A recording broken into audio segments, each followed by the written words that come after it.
Buzz 60 Washington, President Trump is on something of a losing streak, and the Republican Party may be following suit. After a defeat on healthcare and in an Alabama Republican primary race this week, Trump's political stock is falling, and his party is dividing in ways that could cost the House and Senate majorities that are essential to the president's legislative hopes.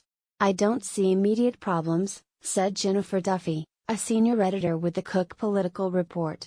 "I see the potential for long-term struggles."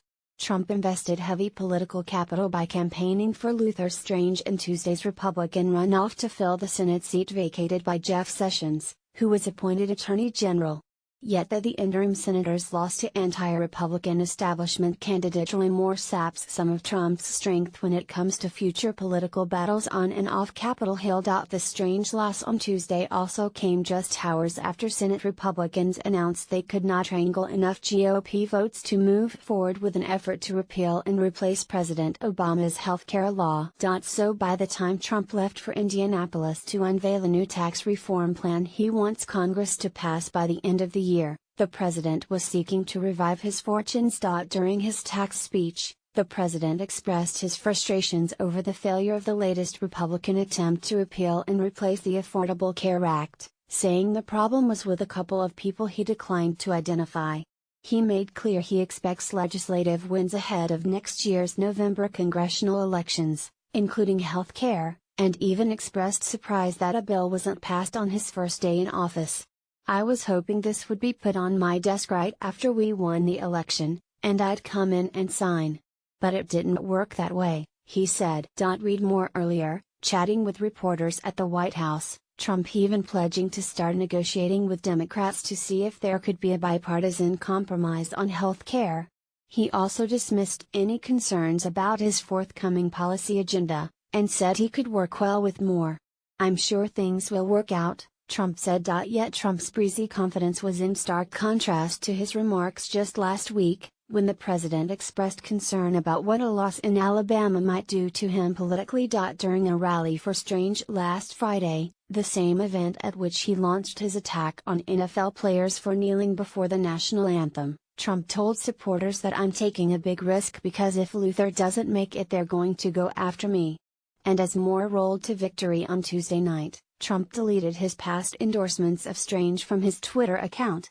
In the hours since, there have been news reports quoting anonymous allies of Trump sniping at other Republicans over the Strange loss, particularly Senate Majority Leader Mitch McConnell, RKY. Who had asked the president to endorse the interim senator. Trump told reporters on Wednesday he has confidence in McConnell. Yet throughout the health care debate, Trump has criticized McConnell and other Republicans for failing to leverage their Senate majority to pass an alternative to Obamacare. The president has also clashed with the so-called establishment Republicans such as McConnell over trade policy and social issues. These differences also manifested in the Alabama primary race between Strange and Moore. Moore made the Washington establishment the target of his campaign, and he drew support from social and religious conservatives who also backed Trump, even as the president stumped for Strange. Trump and Republicans, Duffy said, have a rocky road ahead, now that there's this wedge he, Trump, has been successfully driving between congressional Republicans and his base.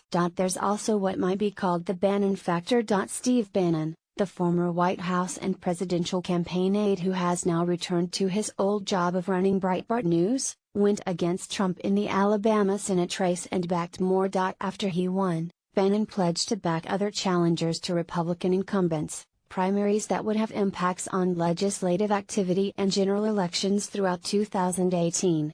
"You are going to see, in state after state after state, people that follow the model of Judge Moore, that do not have to raise money from the elites, the crony capitalists, from the fat cats in Washington, D.C., New York City, and Silicon Valley," Bannon said at a victory party for Moore on Tuesday night. Bannon reveled in the fact that, earlier on Tuesday, incumbent Republican Senator Bob Corker, a heavy favorite for re-election in Tennessee, announced he wouldn't run for re-election. Republicans will be vulnerable if other incumbents opt out of running in 2018, or are defeated in primaries. Some GOP members also fear that some anti-establishment candidates whose positions emulate Trump's may be too